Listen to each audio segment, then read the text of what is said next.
Hello and welcome to the Athletic NBA Show Halftime Extravaganza. I'm Dave DuFour. Andrew Schlecht is over there. Andrew, this is marquee matchup night, I guess. We just have to have two crazy games happening at once. I literally have my league pass with both games side by side. There's no other way to make this happen. It makes no sense. We're obviously about a minute left in the first half. The Lakers lead the Suns 53-47 in that one. And over in LA, the Mavericks are beating the Clippers 37-35 early in the second quarter.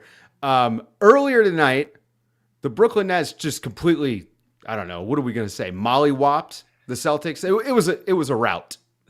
Yeah, this is kind of to be expected. I think if you're going to pick a sweep in any of these series, that's the one. The Celtics aren't really bringing a whole lot to the table outside of what Jason Tatum can do. And it's a wrap because they have three guys that can outmatch what Tatum is doing.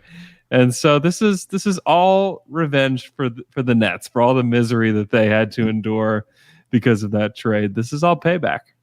Yeah, I saw a lot of people mentioning, oh, yeah, James Harden's getting to do this against second units. And I mean, that's the point, right? Like, this is why you have a big three and you get to stagger them. I mean, it's just funny that this team has the luxury of saying, hey, Kevin Durant, Kyrie, you guys go take a break.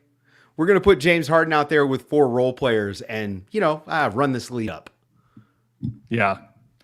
And this is gonna be tough for the East. The people forget about the Nets a little bit. This is the team in my mind. Like if you're afraid of any team and you look out west, I don't know who to be afraid of.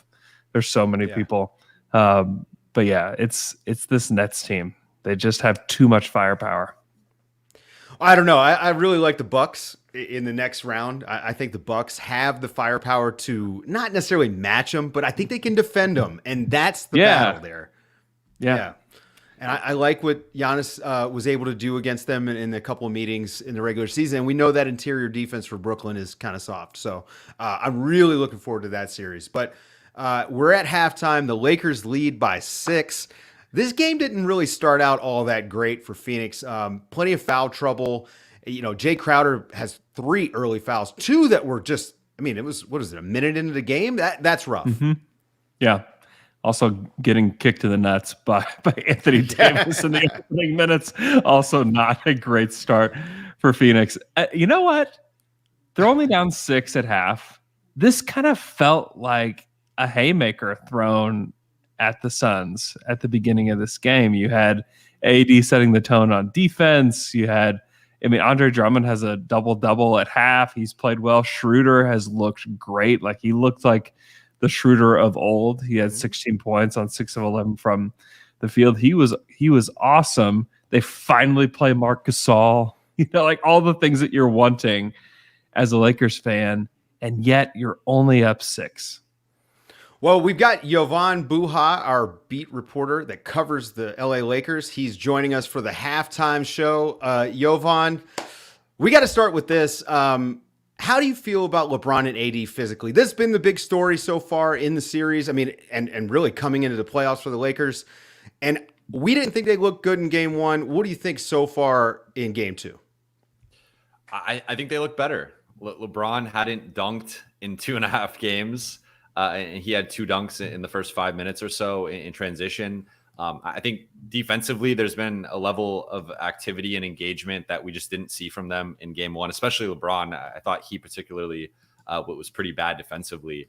But I agree with Andrew that it felt like this was the Lakers' counterpunch to Phoenix, and Phoenix has hung around. This is a 6-point game, a couple threes from them. They have not shot the ball yet. It feels like that there's going to be some level of regression to the mean for Phoenix. I know the Lakers haven't shot the ball yet, but they're one of the worst 3-point shooting teams in the league. So you kind of expect that, them missing open shots. So I think for Phoenix to have withstood a couple blows, I know there's a lot of Laker fans there, and there's been some moments where the Laker fans have been loud and engaged as well. So it feels like Phoenix is still in this. And if you're the Lakers, I don't know how you feel right now, because it felt like most things went your way in that half and you're still only up 6. Yeah, it's not great to punch him in the mouth, Schlecht, and have him not get knocked down. That's not a good thing. No, not good. Jovan, talk us through the rotations. What's surprised you about what Vogel's done in this first half? Well, you mentioned Marc Gasol, and I get 10 to 20 tweets every game, the past couple of games, and just throughout the kind of latter portion of the season. Why isn't Marc Gasol playing? Why isn't he starting? Andre Drummond sucks. And I would say first, Andre Drummond has had, I would say probably his best half as a Laker. I mean, I think his best game as a Laker was that Brooklyn game when they were undermanned, went into Brooklyn and beat them. But considering the stakes, like he just put up a double-double, and I thought went toe-to-toe with Ayton and probably, was pushing him around a bit. So that stood out to me. But Marc Gasol, I thought he looked good offensively. I do think that Phoenix really targeted him defensively, more so than even Drummond and Trez. And that to me shows that Phoenix doesn't want Marc out there, because you see the driving lanes and the spacing offensively when Marc is around the 3-point line. So I think that his minutes were solid. At the end, there was a couple breakdowns. I think he probably played too long of a shift. I think he played 10 or 11 straight minutes. So that's probably too long for Marc at this stage in his career. But I think he can give the Lakers 6 to 8 good minutes a half, and I thought he looked solid. The one guy I was surprised that played too much was THT. I thought he was particularly bad on both ends. It was funny hearing Reggie Miller say that THT is a shooter, which he shot 26% on threes this season.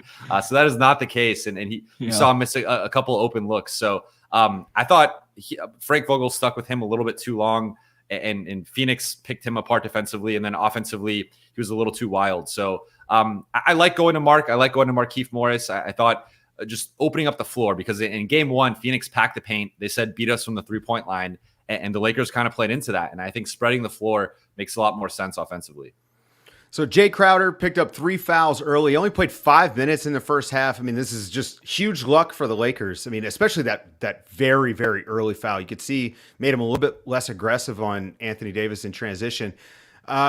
How big has that been? And what is Phoenix going to do in the second half? Like, do you expect them to be as aggressive as they started? And if Jay Crowder picks up that 4th foul, you think that they're going to stick with him and try to play through it? They need him.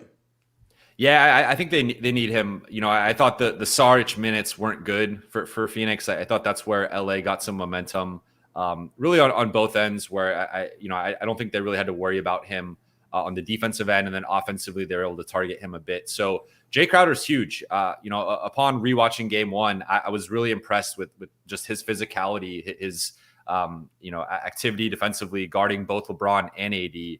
I thought he did the second best job behind Mikal Bridges. So I think Crowder is huge for them. I think it's going to be a situation where they probably just have to play him through the foul trouble. And, if he gets that 5th one, then you probably have to bench him. But even getting that 4th, I think you got to stick with him. And in terms of what Phoenix needs to do, I think they need to go back to attacking the Lakers in the pick and roll. I feel like they didn't do that as much in the first half. That was something that they were really effective in game one, those double staggers where Devin Booker's coming up from the baseline off of a pin down into a handoff and then going into a screening action. I want to see more of that if I'm Phoenix. And I think they're going to hit threes at some point. I think there's going to be an avalanche of Phoenix threes, because they're missing way too many for a team that's that good of a 3-point shooting team. So I think that's the thing I'm looking at in the second half, is just getting more open looks and going downhill in the pick and roll. Andrew, I want to ask you about Chris Paul, because, we saw the shoulder issue in game one. We saw he had trouble. It almost seemed like he had trouble feeling the ball in his hands. Like he kept losing his dribble. He's only taking 5 shots tonight. He's not looking aggressive. It's pretty obvious that shoulder is bugging him. What are we going to get out of him in the second half? Yeah, it's pretty interesting. He's kind of gotten into the teeth of the defense several times and tried to kind of figure out what to do there, and they've been pretty aggressive at attacking the Suns at the 3-point line. They've given up a lot of dunks. I mean, the Suns have 20 points in the paint tonight, which I think is a pretty big deal. And then both teams are shooting around 22% from 3 on the night. The Suns are only 2 of 9. They've only taken 9 threes. So my assumption is that the 6-point lead could vanish pretty quick if Phoenix gets what they want out of this second half. Well, Jovan, we're going to let you get back because I know that they're coming back soon. Any predictions for the second half? Do you think Phoenix is going to be able to actually steal this game that feels like they should be losing by a lot? I think they can. I'm going to roll with the Lakers winning this one. I think that they themselves have kind of left some low-hanging fruit on the table. I want to see more LeBron 80 screen and roll, LeBron Dennis screen and roll. I think that getting LeBron downhill, it's been interesting to see how passive he's been. When you see him on drives, he's looking to pass. He's not looking to shoot or attack the rim. So I think that needs to change in the second half. Tighten up the rotation. No THT in the second half. Maybe some Wes Matthews. I think sticking with Mark as the backup center makes sense. Some more AD at the 5. And I think the Lakers get a much-needed Game 2 win. All right, Jovan. Thanks a lot, man. We'll catch you after the game. All right, Andrew. So Dallas and LA Clippers, 52-49 with about 6 minutes to go. A little bit closer than I expected in Game 2, man. I've believed in this Clippers team all year, and I just thought that this team was better. They might not have it. They might just not have it. It's a big mistake, Dave. Did you not see these guys in the bubble? You not seen Paul George in the playoffs the last several years? This is a surprise to you? I spent all season just saying, hey, look at how great they are. They're shooting the ball well. Oh, man, they got Rajon Rondo. It solved so many problems for them. Oh, Serge Ibaka, that's going to help them in the playoffs. And I don't know. I mean, I don't even think the Mavs are that good of a matchup against the Clippers. But it just seems like they've got nothing for Luka. Yeah, Luka's only put up 9 shots in the game so far. He's 13 points, 6 of 9. Like, he's not just destroying them, but he picks apart this defense. And it's funny because this Clippers team, if you were to manufacture an NBA team to defend the Mavericks, you would probably say, oh, well, give me Paul George, give me Kawhi Leonard, give me Patrick Beverley, give me the ability to play smaller with like a Nick Batum or a Serge Ibaka, throw in Rajon Rondo. Like, they're kind of perfect, right? But there's just always been kind of something missing with this team. And this is a dumb game to play, but I always like to play this game where I close my eyes and can I imagine one of those players actually holding the trophy? And it's just, to me, it's really hard to see Paul George or Reggie Jackson holding an NBA trophy. And so I can certainly imagine Luka, Porzingis, Tim Hardaway Jr. even holding that trophy. I don't know, man. They don't pass the trophy test for me. Ivica Zubac is going to hold a trophy one day. Let's just go ahead and say it. It may be a backup center, is his job when he holds it, but he's going to. I mean, Kawhi is the guy I've pictured first. And Kawhi's got 22 in this game. He's gone to the free throw line 7 times. He's been aggressive. I don't think he looks like himself defensively, but offensively in this game, he's been cooking. Yeah, he kind of has to. I mean, he's got to be the man. And I'm not so much worried about his first half minutes. It's really, what does he look like in the fourth quarter? Because that's when he started to slow down in Game 1. And do we get a better version of Kawhi at the end of the fourth quarter? I don't know, because this game is tight. If it stays tight, I kind of favor the Mavericks because the Clippers looked a little out of sorts down the stretch of Game 1. Yeah, let's go to some questions. We've got a question here in the chat from Vance Williams, and he's asking, is the Lakers-Suns score just a matter of the Lakers actually cared tonight? A lot has been made already about the LeBron James feel-out game in Game 1. He drops Game 1s. It's what he does, and we all just are conditioned to expect greatness from LeBron. He never gets hurt. I just don't know, man. I think that the Suns are just good and won that last game. And tonight, the Lakers have had a better run of luck, and the Suns haven't. And that's the difference in the score. I mean, how do you feel about it, Andrew? That's an easy crutch, right? Like LeBron just saying like LeBron and AD. That's the easy crutch to lay on. And to say that, of course, they're more talented. Of course, they have more firepower with just those two alone. But this Phoenix team is really good, and they're really well coached.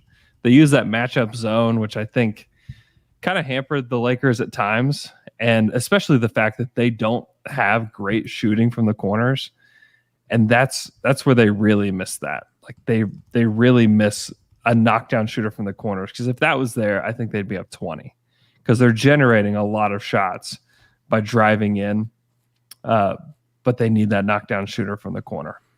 Yeah, I mean, and you were talking about the matchup zone. The Lakers were running lineups out there with 3 non-shooters against the zone. And I'm not quite sure what that's about. And you know, Frank Vogel is a really good coach, and he makes adjustments. We saw this in the bubble last year. I mean, this has been a little weird so far. I mean, you know, waiting until whenever Marc Gasol came in tonight, not trying him at all the other night when it was so obvious that Drummond wasn't working.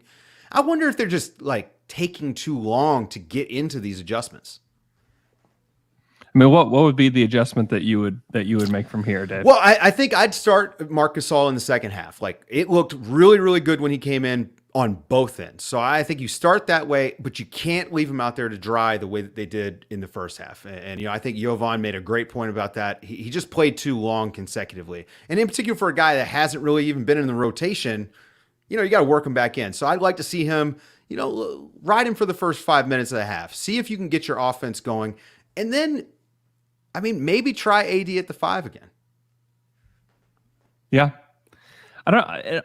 The problem is, like, Drummond is having his best game as a Laker, and you can't really take him out. Yeah. All right, we got another question from the chat over on YouTube, and I'm going to let you answer this one, Andrew, because I feel like you probably have a better grasp on the career of Cam Payne than I do. This guy becoming an NBA player has been a great story, and we've all been paying attention to it. But where would you rank him on the list of comeback stories the last couple of years? I mean, it had a great season. You know, we loved him in the bubble. It's a really impressive story, to be honest. I mean, he came in as a lottery pick with OKC. He was that lone lottery pick that they had during the Russ KD era. Supposed to be a great player, was not great for OKC, struggled with injuries, was traded to Chicago. Chicago thought they could make him either like a high-end backup or their starting point guard. Failed miserably in Chicago. I think he landed on one other team, and then he was out of the league. And you thought, okay, that's the end of Cam Payne. Maybe he plays in Greece. He'd probably be great over there. Good for him. Will be a great life for Cameron Payne over there. He goes to the G League and becomes, I mean, he really humbled himself. I mean, to go from a lottery pick, most of those guys are just like, okay, you know, I've made my money, I'll go do something else. But he really just wants to hoop. And he fought his way back to the league, picked up by the Suns. It still felt like, oh, like, that's cute. The Suns picked up Cameron Payne. And even throughout this whole season, the analysis about Cameron Payne has been, okay, cool, but what happens once you get to the playoffs? And he's actually played some good minutes for them so far. So huge credit to him. As far as comeback story, man, I don't know, like PJ Tucker's story is really also pretty interesting when it comes to that. You know, drafted and then went overseas, came back, played tons of different roles in the league before he became like a fixture starter in the NBA with the Rockets. So that's to me, that's another good one. But Cam is a really good feel-good story, though. I think we're getting more and more of the G League guys, right? Like, I mean, it's something like over 50% of the league has come through the G League. So we're going to be getting more and more stories like Cam Payne, where a guy who would have washed out gets a chance to go to the G League and do some development. Honestly, I mean, we watched Jordan Poole. He left the G League bubble and looked like a pretty good NBA player, and he definitely did not enter the bubble looking that way. Like, that guy should not have been getting rotation minutes when he went to the bubble, and he comes out looking great. So I think we're just getting more and more of those sort of stories. And Luka is doing ridiculous stuff as we're sitting here sort of sidecasting this game. The Mavs lead 59-56. Luka's at the free throw line. This is on my stream, which is on League Pass, so, you know, you may not be matched up with me. But again, it just feels like the Clippers don't have anyone who can guard Luka, and that's weird to say for a team that's got Kawhi and Paul George, man. Not weird to say at all. I guess the question is who can? Like, who's guarding him? Nobody. I think that is to me, he's arguably like the second best player in the Western Conference. And what's that list look like? I mean, I guess it's LeBron first, and then you've got Luka, Steph Jokic. Curry, Jokic. He's up there. And for a guy this early in his career, I mean, he's already one of the more decorated players to ever play in the NBA. If you just look at what he did in Europe and over here, I mean, it looks like he's just going to start collecting trophies here soon. So, I mean, dragging a team full of role players that are mostly playing up. I mean, we talked about this a little bit before. Dorian Finney-Smith and Maxi Kleber are nice players to have, but man, to have to start two guys of that caliber. It's not that they're bad players. It's just that, man, like it'd be nice if it was like your sixth man or seventh man, instead of being fourth and fifth. I will not settle for this Finney-Smith slander on this show, DuFour. This is ridiculous. He's been super good for them, man. He has. As a defender, like he's really versatile. He's shot the ball well. Somebody needs to give this guy some credit. 39% from three. Like nobody talks about. Everybody acts like he's some kind of fake shooter, but he's proven it. And we've done it on the ding where it's like, like Finney-Smith put in 3 threes again. That's pretty cool. He just continues to do it. Like he's a really nice player. To me, he's not a guy that gets a lot of play, and he probably should. Yeah. Let's go to another question here from the chat. Let's see. All right, this is a good one, and it's tough. From Jesse Smith, who panics more with a loss tonight, Lakers fans or Clippers fans? Now, I don't know. I feel like Lakers fans have some built-in excuses, right? Like your guys are actually injured, and Phoenix is good. So I'm going to say Clippers fans. How do you feel about this? Oh, it's no question Clippers fans are going to panic. You have to have that kind of built-in panic as a Clippers fan anyways, right? And you already saw the soul of this team just die on television last season. And this Lakers squad, they're resilient. They're playing really well right now. They're up pretty big on Phoenix at this point. So I think you're feeling good. And if you're at home, Clippers, you have to go to Dallas, who's going to have near max capacity fans. If you go down 0-2 to Dallas, you better be panicked because that crowd is going to it's a great fan base, number one. Number two, they have been itching to get back to the playoffs in a serious playoff series. And that fan base knows how to bring it. And they're going to bring it. And if you're already fragile as a Clippers squad where you're letting Luka push you around, boy, I'd be panicked right now. I don't care. Even if you're 1-1 going back to Dallas, I'm still like a little bit panicked by that. Well, in the YouTube comments, I think Angela kind of nails it, that Clippers fans are just always panicked. I guarantee there is a Clippers fan out there right now looking at the score, which is 66-61 Mavs with 1:30 left in the half. And they're saying, Kawhi's going to leave. Kawhi's out of here. Why would Kawhi stick around? I know that for sure there is a Clippers fan texting their friend right now saying that. And I don't know. I mean, this is a really good team, and by every indicator that we have to go on, this is a team that should make the conference finals. They should, but when you give Daniel Oturu 20 shots against the Oklahoma City Thunder at the end of the season just to tank that game, the basketball gods won't allow that. They will not allow this to happen. That's right. Sam Reno says it best. It's the karma. If you are tanking to play the Mavericks in the first round and they beat you, you're never living that down. It's way worse than what happened to him last. It's worse than blowing a 3-1 lead. It is. I would show Luka the footage of the last 5 minutes of that Thunder Clippers game and said, hey, They wanted you. They wanted to play you. Just telling you, man. Go. And I think that's all the motivation that he needs.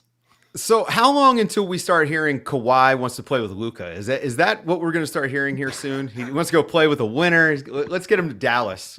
I mean, he would be perfect. He'd be perfect next to Luka. He would. He needs. I mean, honestly, Kawhi has needed leadership next to him, and he's thrived in that. And just like, that's not a bad thing. Like, not everybody is going to be the leader of a team. That's just not for everybody. Mm-hmm. But he thrived alongside Kyle Lowry. He thrived alongside all the leadership of the Spurs. It's not a bad thing to me. And this is the spot that everybody says he should go to if he does leave. And that's the Miami Heat, right? Like, you put him next to Jimmy, you put him next to Spoelstra. Like, that's kind of the perfect spot where he can just kind of do his thing and let Jimmy and Bam, to me, it's a great fit for him if he were to leave. I would still lean that he stays no matter what happens, but it will be interesting. You got the Clippers who have now tied it up with a minute left before half, so we'll get Law in here and we'll have him break down this game. Man, how can you have both these games going on at once? Come on, NBA. This is the only mistake about this. Well, this is the weirdest thing about the night. It to me is that you've got two marquee franchises, and I mean, how many marquee players? I mean, Luka Doncic is competing right now for TV time with LeBron James. Yep. How does that make any sense? I'm having a hard time wrapping my head around this. It's a guy that does have to think about how the league sells the game, and not just as a guy who has to watch both of these games, right? But as a guy who thinks about the presentation. It just seems like an easy win to get your guys, especially your main guys, on TV. And if Luka winds up winning this game, luckily that's the TNT game, right? And not the NBA TV game. But now LeBron is relegated to NBA TV, which everyone doesn't have. It's not a good look. No, it's not. It's not at all. This is not ideal. Yeah, let's see if we got any more questions over here in the chat. I'm not sure that we do. We got to get Law on here. You know what? While we do that, Vance Williams is asking us to compare the Mavs and the Warriors rosters. I'll just say this. The Mavs roster is still playing basketball, and I think the Warriors are all in Cancun. So the Mavs have a good roster. They have a nice roster around Luka and Porzingis. Hardaway is underrated. Finney-Smith as well. Jalen Brunson coming off the bench. Josh Richardson has just kind of been disappointing ever since he left Miami. And so he's kind of the one guy where you kind of wish that you're getting a little bit more from him, but you're getting plenty from the other guard positions with Luka, Jalen Brunson, Tim Hardaway Jr. Like that trio of guards for them has been fantastic. And then as long as they can keep Porzingis healthy, it's nice. And then you of all people know how to talk about Maxi Kleber and how great he's been for the Mavericks. Well, and he's been fantastic tonight in spite of, coming into this game, we didn't know if he was going to play, much less what he was going to look like. And so far in this game, 5 of 6 from the field, 2 of 2, bringing the defense, which is something that I think casual observers wouldn't think about when they think of Maxi Kleber. And I mean, this is one of the few guys in the league who has shown the ability to shut down Zion to a certain degree, as much as Zion gets shut down, Let me watch my language there. But, Maxi's just been a huge role player for them and coming up big tonight. Everyone on Dallas is having a pretty good game. And with about 3 seconds left, the Clippers are up 2. And this feels like the opposite of what's happening with the Lakers and the Suns, where the Lakers were having that great first half and the Suns are right there. I mean, this is the worry with the Mavericks. I mean, they're shooting 70% from 3. They shot 47% from 3 in the first game. And this is what you get? You're down 2 at the half? That's not great. Yeah, that, but also you've got 47 total points from Kawhi and Paul George in the first half. I mean, Kawhi's got 30 on 14 shots. So it's not like the Clippers have been inefficient. They're shooting 62% from the field. the Mavs are shooting 69% from the field, which is very nice. But man, it's just going to be. I'm very excited to see the end of this game because it's going to come down to shot making for Luka versus Kawhi, which is what we all want. It's all about the stars. Well, let's go to our guy Law Murray, our LA Clippers beat reporter. Law, are you there? Can you hear me? Oh, you said give me a couple of minutes after I put you live. Sorry, we're live. This is live TV. No, I got you. Yeah, we'll get back to Law in a second. This is live TV. So I missed what you just said. Yeah, so Josh Richardson. They make the Josh Richardson trade for Seth Curry, and it hasn't worked out nearly as well for Dallas as it did for Philly, right? Yeah. Josh Richardson just isn't the guy that they thought they were. I mean, I think a lot of people confuse Josh Richardson and Drew Holiday. Not the people, but the game. And sure. A lot of what you hear about Josh Richardson actually applies to Drew Holiday. And we've seen it in Milwaukee. Josh Richardson, if he was Drew Holiday, he's perfect next to Luka, but he's not Drew Holiday. Yeah, and everyone just kind of got teased by what the Miami Heat can do with guys, right? He played really, really well in that last season with the Heat and, made that deal to get him to Philly for Jimmy Butler, and he just hasn't shot the ball well enough to be what the Mavericks need him to be. He's below league average from three. He's not really going to be a creator. His defense may be a little bit overrated, and that's where you find yourself with him at this point, where he's just kind of playing some bit minutes off the bench, and maybe you find a night where Josh Richardson gets hot, and if he's not, then you have other guys you can go to. And we got a great comment from the YouTube comments with, from Mr. Question Mark that says Mavs get Lowry. Look, if the Mavs get Kyle Lowry and Danny Green, I'm booking final.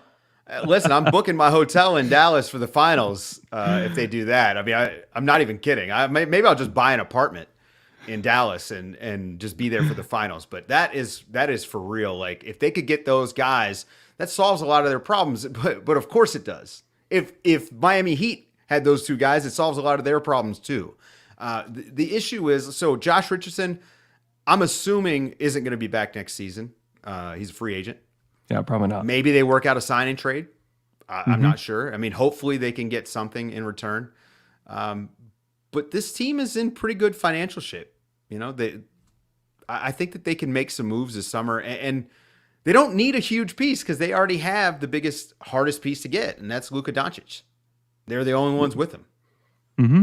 Yeah, and as much as people would like for them to move on from Porzingis, really the main thing is health, because the fit's there. Like, he's a really good player. I think people forget how good he is, and hopefully he can just stay healthy. All right, we're going to try this again. Law Murray in the house. What's up, Law? Man, did y'all really have me on camera with all these people? No, nobody was there. It's okay. You're fine. Nobody's watching. It's just me and Andrew, just your good buddies here to talk about the Mavs and Clippers. Look, man, I think if you're the Clippers, you shoot 46% from three in the first half, okay? But you give up 71% to the Mavs, and you have a 2-point lead, you probably feel pretty good. Yeah, I mean, 67% field goals for Dallas, including Maxi Kleber making his first 5 shots. Don't believe these coaches, man, going into games or coming into the week, saying some guys, they're feeling kind of sore. He might play, he might not. Dude's playing, expect his best. And Maxi Kleber had a hell of a first quarter. And it was the others, because it was Kleber and Tim Hardaway Jr. with an early 22 points combined. They've got 25 at halftime. Luka kind of took over in that second quarter, but I mean, you just saw the best scorer in the half of Kawhi Leonard's career, 30 points, 10 of 14 from the field. Ty Lue said something going into game 2 after game 1 where they missed, 29 threes. Ty Lue channeling 50 Cent and was like, get to the paint or die trying. And that's exactly what you saw from the Clippers. I mean, they didn't get a lot of 3-point attempts up in that first half, but they made 19 out of 24 in the paint. That's diagnosing what your opponent doesn't do well, and that's a big reason why the Clippers have the 73 points that they have right now. Yeah, you talked about Kawhi's half, which was unbelievable. But what did you see from Luka Doncic? He was 9 of 13, 23 points. Just about all the swag that you can handle from Luka in the first half. I mean, it's a damn shame that they got this going on K-Cop right now. I mean, Luka dunked on fools. Hit a setback three. Hold on, he was wide open. Hold on, I saw the dunk. No one guarded him. He didn't dunk on anybody. Hey, is he going to be in the clip or not, Dave? He's going to be in the highlights. Exactly. But he didn't dunk on anybody. Hey, look. He was unabated to the basket. And that's a problem. That's the miscommunication. Straight line draws. Guys not knowing exactly who's supposed to be doing what on the perimeter. And I mean, look, the Mavericks scored 30 points in the paint too, But here's the difference between what the Clippers did against Doncic tonight so far that they did not do in the first half. They forced turnovers. They forced live ball turnovers. Luka had a triple-double in game one, and he's not on pace for a triple-double now. I mean, he's got more turnovers than assists right now. That's the key thing. I identified going in after game one. I was like, look, you're probably not going to stop Luka from scoring. He's an improved shooter. He's going to get to the free throw line. He's got advantages over all kinds of dudes. But you need to do what you did last year. You need to force turnovers if he's going to have the ball as much. And you saw live ball turnovers. I mean, the Mavericks had to call a timeout with a minute left in the half. Who does that? Dave, you call timeouts with a minute left in the half? In the first it depends. Half? It depends. In the first half. Well Rick Carlisle... Carlisle... Maybe I want to draw something up, but Rick Carlisle did not want to draw something up. Oh, no. Rick Carlisle saw his man Maxi Kleber, get peeled off the turf, and he called a timeout in game one. That was a smart move because you know what? In Venice Basketball League, they would have had Maxi Kleber sitting on the bench anyway. They would have stopped the game then. That was game one. And this was a momentum timeout by Rick after Patrick Beverly, keep the same energy. Pat got Luka this time, and it led to Reggie Jackson's dunk. Andrew, I don't know if you've ever seen Reggie Jackson do a pull-up on the rim like that. I mean, I haven't. Man is healthy. That's why you call that timeout, because it's like, all right, this is getting a little crazy, and this is a close game. Let's finish this half the way they want to. And you know what? They did get Tim Hardaway Jr. at 3 there, but that was an incredible first half. It's a damn shame some people missed it. Yeah, so I guess what's the plan for the second half? How do the Clippers keep their foot on the gas? I mean, because the Mavericks are not shooting 71% from 3 for the rest of this game. I refuse to believe that's going to happen. I think the Clippers have to maintain their intensity, but how do they do that? Well, they need to make sure that they are still bringing a physical mindset to the game. I hate to sound like Ty Lue. I've been listening to this man speak ever since mid-January, so it is what it is. I mean, he's right. They have to continue to get into the bodies of Dallas and the forced turnovers, especially with Luka.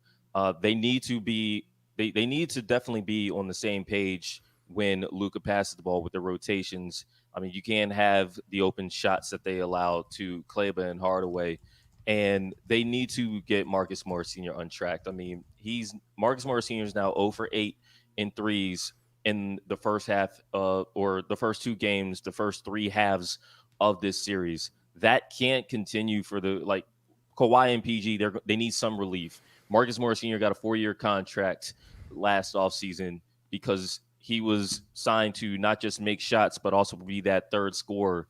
He's got to provide some relief. I mean, that was an incredible half by Kawhi Leonard. Paul George has Kristaps Porzingis' ankles somewhere in the club. I mean, who knows how sustainable that is. So they need more. They need the others to step up. That's really what it comes down to. What's the fine for that? Right. We'll find out in the next 24 to 48 hours, like usual. DuFour, you keep talking about how the Mavericks are shooting an unsustainable percentage. The Clippers are also shooting like 63% from the field, too. Yeah. Who cools off first? I mean, who is it? I have no idea. We're back in the bubble with this shooting. Oh, and the craziest thing about it is those Mavericks Clippers games in the bubble were incredibly high pace, incredibly high scoring. Outside of game 6, you needed 110 to win those games. The loser hasn't scored 110 points yet in the game 1 or in the regular season meetings between these two teams yet this season. I mean, you don't need to look at the numbers. Look at the score. They've got a 99 pace They have a 99 possession pace, but the offensive rating in this game is like 147 to 143. Yeah, But with a astronomical. 99 pace. And you know I've what, never Dave? seen anything like it. Even with that slow pace, it's way faster than how game one was. I think game one was in the high 80s. And yet the Mavericks scored 113 points. That masked how efficient Dallas's offense was in game one. And I'll tell you another thing that the Clippers need to make sure that they do. They have to prevent the second chance scoring opportunities. I mean, there weren't many. You see the field goal percentages. It's not like there's a lot of rebounds to be had in the begin with, and things are kind of even. But Dallas, they did score on the all two offensive rebounds that they did have, including a three. That's when you do get stops. You have to close out those possessions with rebounds. There's few things more demoralizing than everybody rotating. You get a stop and the ball hits the rim and you don't control it and you do give up a basket, especially an and one or a 3-pointer. Yeah. Well, thanks a lot for coming on the halftime show, man. We want to get you back before the game starts because, we might miss another made three. I mean, at this rate, it seems like it, right? Oh, man. Look, if you get 70 more points in the second half and one of these teams winds up losing, I mean, good thing that the next game is Friday night instead of Thursday. That's all I'm going to say. We're going OT. Teams winds up losing is it's a good line there. Well, okay, and that's the other thing here. The stakes are monumental for LA. Look, huge. Mathematically, this could be the last game at Staples. I'm not gonna put that out there as far as that's what it is. You have to earn a game 5, and yeah, this game is a lot more important than whatever the heck's going on in Phoenix right now. All right, well, we will catch you later. I will let you know in case you haven't seen it. Everybody loves you. This is amazing. I've never seen somebody get so much love. I don't get this kind of love, Law. Man, look, wait till I get one of your shirts, man. I'm going to be on y'all level. All right, well, we'll catch you later. All right, hey, look, checking back in on the Lakers and the Suns. The Lakers are up 10 with 2:20 left, 74-64. Look, I think the Lakers at this point, it seems like they've settled everything. They're likely to finish this one out, and we're 1-1 heading to game 3 back at Staples. Maybe? It's obviously very possible that that's the case. That would be where I would bet. But Phoenix kind of withstood that haymaker that again they threw at the beginning of the half, and they battled back. I don't know. This Phoenix team they're about to, looks like they could have it within single digits here. I mean, that to me, this Phoenix team, they just don't go away. There's a couple teams like this. And obviously the Grizzlies are kind of the junior version of this, but these younger squads are just not going away. They don't take this traditional NBA flow. And so I don't know, man. I'm excited to watch the end of this game. Yeah. Are you with me that the bubble mattered? I mean, they went 8-0 and everyone just tried to write it off. It didn't matter. It was nothing. Look, man, I just don't know that you can do what they've done and come as far as they came if they weren't in the bubble. It matters, certainly, but really it's just all about the development of Devin Booker and DeAndre Ayton. And then they added the right pieces, They added the right, like Jay Crowder was like the right piece to add. Obviously, Chris Paul was the right piece to add when you didn't have to give up a whole lot. They just have a lot of smart basketball players, and the emergence of Booker as a legitimate star is, to me, the real thing that propelled them to where they are today. Yep. All right, guys. Well, that's going to do it for our halftime show that has run a little bit into the third quarter. And don't forget, we're going to be on the Daily Ding tonight. That's me and Mo, and we'll be doing that. That'll be out in tomorrow morning. And Hoops Adjacent over on the Athletic NBA show drops first thing in the morning. I mean, we are just wall-to-wall playoff coverage over at the Athletic. So go and check out everything we're doing there. Rate, review, subscribe, set up notifications on YouTube so you know when we go live again, because you never know. Could be as soon as a couple days from now. Till then, for Andrew Schlecht, I'm Dave DuFour, and we will catch you next time. There's a halftime.